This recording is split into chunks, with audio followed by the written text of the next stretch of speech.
मित्रों नमस्कार। आज हम लोग जैविक घटक के अंतर्गत भोजन और स्वास्थ्य के बारे में अध्ययन करेंगे। भोजन क्या है?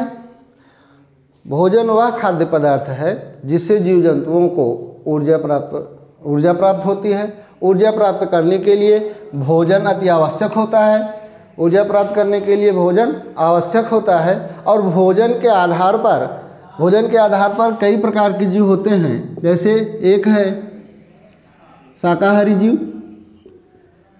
भोजन के आधार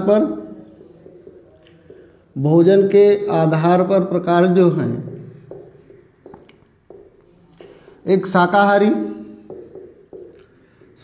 जीव जो पेड़ पौधों से ऊर्जा प्राप्त करते हैं या पेड़ पौधों के उत्पाद से ऊर्जा प्राप्त करते हैं, वो जीव क्या कहलाते हैं? शाकाहारी जीव। शाकाहारी जीव में जैसे आ गया गाय,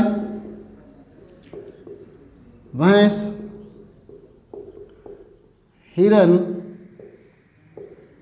आदि। इसी प्रकार से मांसाहारी जीव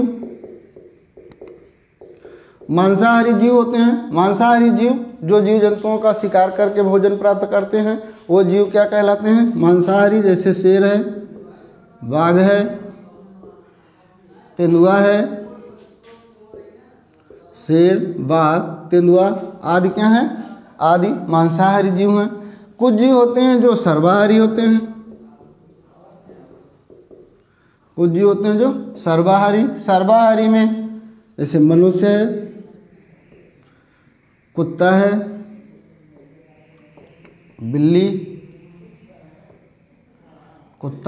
बिल्ली, कॉकरोच आदि किसके अंतर्गत आते हैं? सर्वाहारी जीव के अंतर्गत आते हैं। यानी जो पेड़ पौधों को खाकर ऊर्जा प्राप्त करते हैं, ये शाकाहारी हैं। जो जीव जंतुओं का शिकार करते हैं और भोजन प्राप्त करते हैं, वो मांसाहारी हैं। जो शाकाहारी और मांसाहारी दोनों होते हैं, यानी उन्हें क्या कहते हैं? सर्वाहारी के अंतर्गत रखते हैं। यहाँ पर मांसाहारी में हम देखते हैं कि गिद्ध है। गिद्ध मांसाहारी है। गिद्ध क्या है? मांसाहारी है। लेकिन गिद्ध को हम मांसाहारी, क्योंकि गिद्ध क्या करता है? जो जीव जंतु मर जाते हैं उनको खाता है। गिद्ध के बारे में थोड़ा सा यहाँ, जैसे कि गिद्ध आप देखते होंगे कि मांस खाता है, इसको मांसाहारी के अंतर्गत आप समझ सकते हैं कि कहीं मांसाहारी तो नहीं। लेकिन गिद्ध जो है मरे हुए जानवरों को खाता है। इसलिए गिद्ध को स्कैवेंजर के अंतर्गत रखा गया है। जिस प्रकार से जीवाणु और कवक, उसी प्रकार से गिद्ध भी एक प्रकार से, जैसे प्रकृति के मेहतर हैं, सफाई कर्मी हैं, मरी हुई चीज़ों को, सड़े गले पदार्थों को नष्ट करता है। इसी प्रकार से गिद्ध भी क्या करता है? जो जंतु मर जाते हैं उनको खाकर एक प्रकार सफाई करता है। इसलिए इसको हम किसके अंतर्गत रखते हैं? इसके स्कैवेंजर के अंतर्गत। क्यों? क्योंकि हम मरे हुए जानवरों को खाता है। और यहाँ जो मांसाहारी हैं वो जंतुओं का शिकार करके अपना भोजन प्राप्त करते हैं। अब यहाँ पर हम देखते हैं कि जो भोजन प्राप्त करते हैं, तो प्रकृति द्वारा सभी जीव जंतुओं के दांत में भिन्नता होती है, सभी जीव जंतुओं के मुख आकार में भिन्नता होती है। तो यहाँ पर हम देखते हैं कि दांतों के आधार पर, जैसे गाय है तो गाय के जो होते हैं आगे के दांत जो होते हैं, आगे के दांत छोटे होते हैं। आगे के दांत क्या होते हैं? छोटे होते हैं।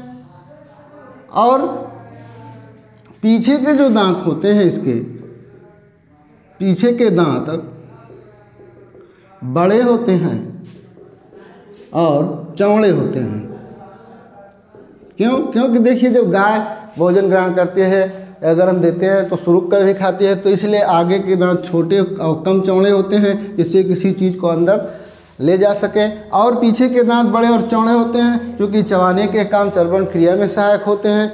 तो गाय के दांत प्रकृति इस प्रकार से हैं जिसको भोजन ग्रहण करने में इनको क्या होती है? आसानी होती है। इसी प्रकार से जैसे कौवा है, कौवा दानों को भी चुगता है, साथ ही साथ कुछ छोटे कीटों को भी खा लेता है। तो इस प्रकार से कौवा की चोंच का आकार भी भिन्न है। बगुला है, बगुले के भी चोंच का आकार भिन्न है। तो कहने का मतलब है कि भोजन को ग्रहण करने के लिए जो मुख के आकार हैं या दांत भिन्न भिन्न होते हैं, जिससे कि उन जीव जंतुओं को भोजन ग्रहण करने में आसानी हो या उनकी चर्वण क्रिया करने में उनको क्या हो, आसानी हो। इसी प्रकार से मनुष्य के भी दांत, मनुष्य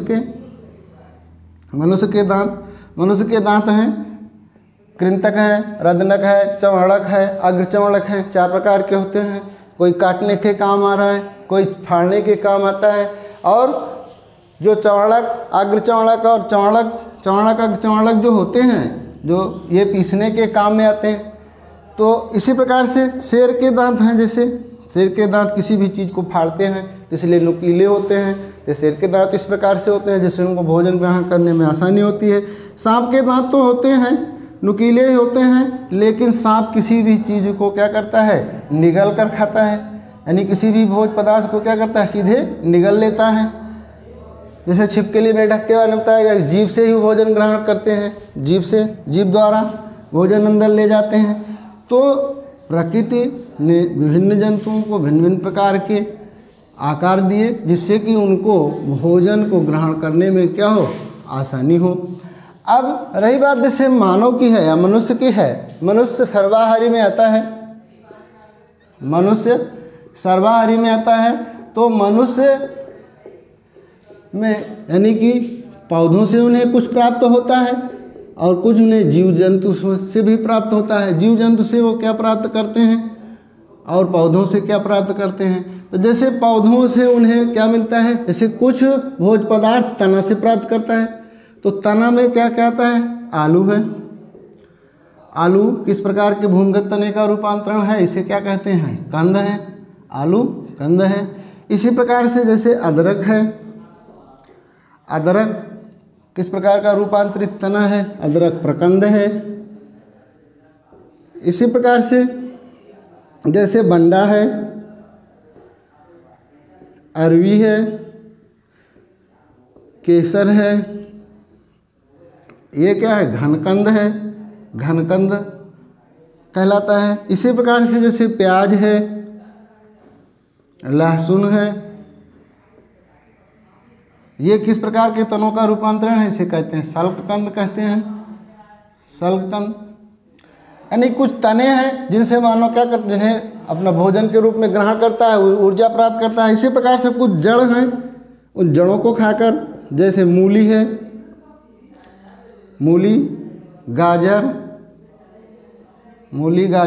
ये सब क्या हैं, जड़ हैं, जिनसे मूली तुर्क रूप जड़ का उदाहरण, गाजर शंकु रूप जड़ का उदाहरण है,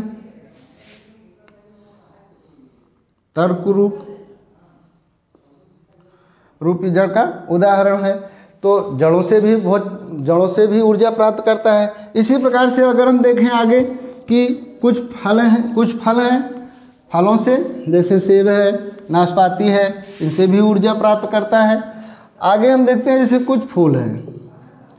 फूल में जैसे हम देखते हैं कि सहजन का फूल है, सहजन मुख्य रूप से कहाँ, मुख्य रूप से महाराष्ट्र में सहजन का उपयोग किस रूप में करते हैं, सब्जी के रूप में करते हैं। इसी प्रकार से कचनार है, कचनार फूल का उपयोग कहाँ, उत्तर प्रदेश में किसके रूप में, सब्जी के रूप में ग्रहण करता है मानो इसको। इसी प्रकार से कुछ फूल हैं, जैसे केला फूल फल दोनों का में आता है। तो केला जो है, केला जैसे केरल मुख्य रूप से सब्जी के रूप में, केला सब्जी के रूप में कहाँ, केरल। और इसे हम चिकनी सब्जी में रखते हैं। तो ये है फूल हो गया, फल आपको बताया ही गया। और जंतुओं से जैसे मानो क्या प्राप्त करता है, जंतुओं से जैसे दूध है, मक्खन है, मांस है, और मछली प्राप्त करता है। किससे, भोज पदार्थ के रूप में जंतुओं से प्राप्त करता है मानो। अब यहाँ पर जब हम देखते हैं कि मानव विभिन्न प्राणी पौधों से प्राप्त किया, जंतुओं से प्राप्त किया, फिर भारत में क्षेत्र के आधार पर भोजन में भिन्नता पाई जाती है, तो उसको हम देखते हैं कि विभिन्न क्षेत्र के आधार पर भोजनों में भिन्नता है। तो भिन्नता को यहाँ पर हम देखते हैं कि जैसे अगर हमारा उत्तर भारत है,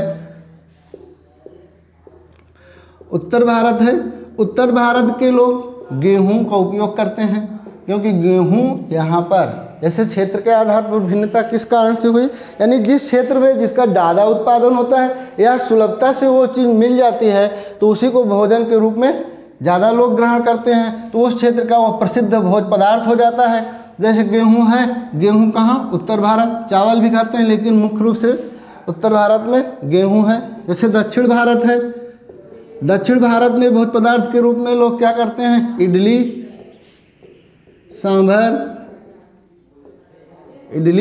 सांभर डोसा का उपयोग करते हैं और दक्षिण भारत के लोग, और ये मुख्य रूप से किससे बनता है? चावल से। दक्षिण भारत में चावल भोज्य पदार्थ के रूप में ज़्यादा ग्रहण करते हैं और इनसे ये चीज़ें बनाई जाती हैं। अब दक्षिण भारत में एक राज्य है तमिलनाडु है। तमिलनाडु में चावल की 3 किस्में होती हैं। चावल की 3 किस्में हैं। 3 किस्मों में जैसे देखते हैं कि एक को कहते हैं बोरो, एक को कहते हैं अमन और एक को कहते हैं आस। चावल की 3 किस्में किस राज्य में उगाई जाती हैं? तमिलनाडु में। अमन, बोरो और आस। इसी प्रकार से असम राज्य है। असम में भी चावल का उपयोग करते हैं, और कौन सा चावल? एक बोरो चावल जो असम के लोग भी या असम के लोग भी प्रयोग करते हैं। बोरो चावल का उपयोग बांस की जो कोपले होते हैं सब्जी बनाने के रूप में इनका उपयोग करते हैं। इस प्रकार से करी पत्ता होता है। करी पत्ता मुख्य रूप से कहाँ? दक्षिण और पश्चिम भारत। दक्षिण पश्चिम भारत में लोग क्या करते हैं? करी पत्ता का उपयोग करते हैं भोज्य पदार्थ के रूप में। तो दक्षिण या कोई भारत का जो तटीय क्षेत्र है, तटीय क्षेत्र के लोग मुख्य रूप से क्या? चावल और मछली का उपयोग करते हैं। चावल और मछली का उपयोग ज़्यादा करते हैं। गोवा गोवा में लोग मछली का उपयोग करते हैं, लेकिन मछली ये लोग किस तेल में बनाते हैं? तो मछली नारियल के तेल में बनाते हैं। यहाँ पर इसको जानते रहिएगा कि गोवा के लोग मछली किस तेल में बनाते हैं? नारियल तेल में। वैसे दक्षिण भारत में, जैसे दक्षिण भारत के कुछ राज्यों में जैसे मुख्य रूप से गोवा है, जैसे केरल है, केरल के लोग ज़्यादातर किस तेल का उपयोग करते हैं? नारियल तेल का ही उपयोग करते हैं। यानी कि जो जहाँ सुलभ हो, आसानी से मिल जाता हो, उसी का उपयोग उस क्षेत्र के लोग ज़्यादा करते हैं। अब यहाँ पर हम देखते हैं कि कुछ भोज्य पदार्थों की जैसे सारणी है कि विभिन्न क्षेत्रों में क्षेत्र के आधार पर जो भोज्य पदार्थ लोग मुख्य रूप से ग्रहण करते हैं उनको यहाँ हम थोड़ा देख लेते हैं एक सारणी बना करके। जैसे एक है हांगकांग है। हांगकांग में लोग सांप के मांस का उपयोग करते हैं। सांप के मांस का उपयोग करते हैं और इस सांप के मांस को लिंग हु पेन कहते हैं। थोड़ा सा यहाँ जानते रहिएगा, लिंग हु पेन ये क्या है? ये सांप का मांस है। कहाँ, किस देश में? हांगकांग के लोग सांप के मांस का उपयोग करते हैं, चाव से खाते हैं, और इसे क्या कहा गया? इसके क्या नाम दिया गया? लिंग हु फेन कहा गया। फेन है, लिंग हु फेन कहा जाता है। अब यहाँ हम देखते हैं एक सारणी का अध्ययन कर लेते हैं कि जैसे असम है। असम में जो मुख्य भोज्य पदार्थ है, जैसे अभी एक बताया गया कि चावल है। चावल, कौन सा चावल? बोरो चावल का उपयोग लोग असम के लोग करते हैं। साथ ही साथ मसोर टेंगा भोज पदार्थ है जो कहाँ मुख्य रूप से खाया जाता है, असम राज्य में। अब हम देखते हैं गोवा। गोवा में आपको भी बताया गया कि नारियल के तेल में मछली बनाते हैं और बड़े चाव से खाते हैं।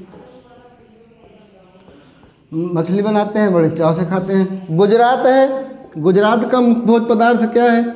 गुजरात में जैसे है ढोकला, गुजरात में ढोकला है, खांडवी है, ढोकला है, खांडवी है, लेमन राइस है, lemon rice, dhokla, khandvi, lemon rice कहाँ के लोग? मुख्य रूप से गुजरात।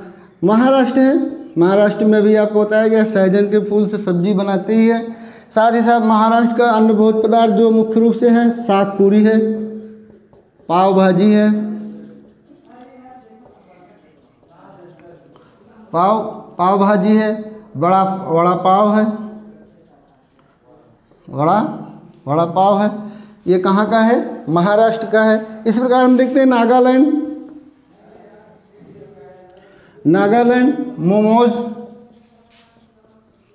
मोमोज नागालैंड, और बांस की कोपलों की सब्जी, बांस के कोपलों की सब्जी कहाँ? नागालैंड। पंजाब देखते हैं हम, पंजाब मक्के की रोटी, मक्का की रोटी और सरसों का साग, सरसों का साग। राजस्थान में हम देखते हैं कि राजस्थान है,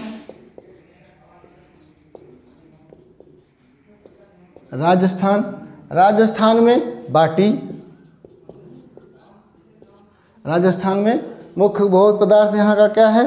बाटी है। बाटी के साथ साथ जैसे मलाई घेवर, इसे हम यहाँ पर चूरमा बाटी कहते हैं, और मलाई घेवर यहाँ का मुख्य भोज पदार्थ है। पश्चिम बंगाल है, पश्चिम बंगाल में रसगुल्ला, पश्चिम बंगाल में रसगुल्ला, संदेश आदि भोज्य पदार्थ हैं। अब जैसे हम केरल के यहाँ पर एक है, केरल में एक करी बनाते हैं लोग, और उस करी में क्या मुख्य रूप से डालते हैं? नारियल डालकर एक क्या बनाते हैं? करी बनाते हैं। और यहाँ पर एक मिश्रित सब्जी मुख्य रूप से प्रसिद्ध है, मिश्रित सब्जी। करी क्या डालकर बनाते हैं? नारियल। और किसके साथ बहुत चाव से खाते हैं? चावल के साथ।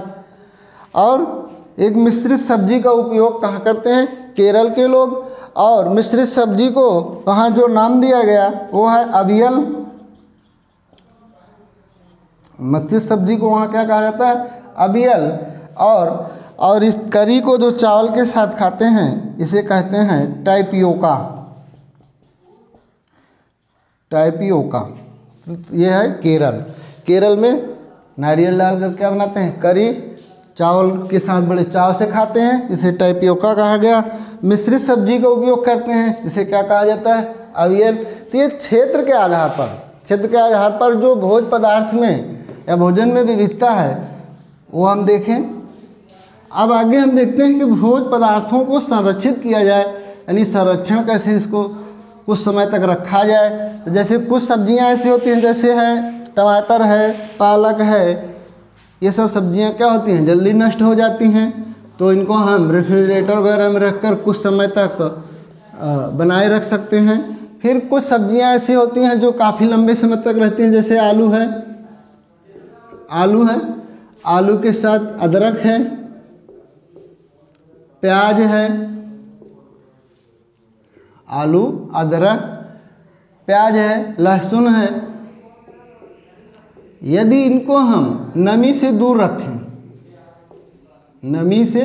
दूर रखें तो ये काफ़ी समय तक बनी रह सकती हैं, यानी कि इनको अगर नमी न मिले तो ये काफ़ी समय तक रह सकती हैं। इनका उपयोग हम खाने के रूप में कर सकते हैं, लेकिन नमी प्राप्त होने के बाद ये नष्ट हो जाती हैं। अगर नमी नहीं मिल रही तो काफ़ी समय तक ये रह सकते हैं। इसी प्रकार से कुछ हम देखते हैं कि भोज्य पदार्थ हैं जिनको हम सोडियम बेंजोएट